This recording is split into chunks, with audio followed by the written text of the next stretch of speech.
first place. It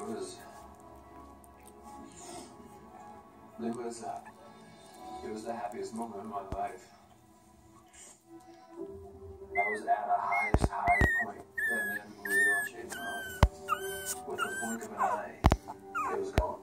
Everything that was happening to my mom stopped right there by my side. I want to dedicate this routine to my mom. This is just a little small token to say thank you, Mom.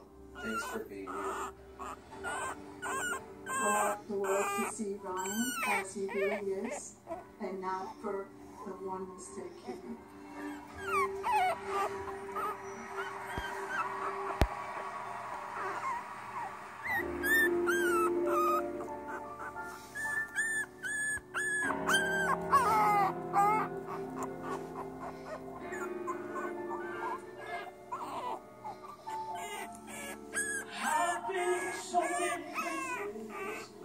In my life and time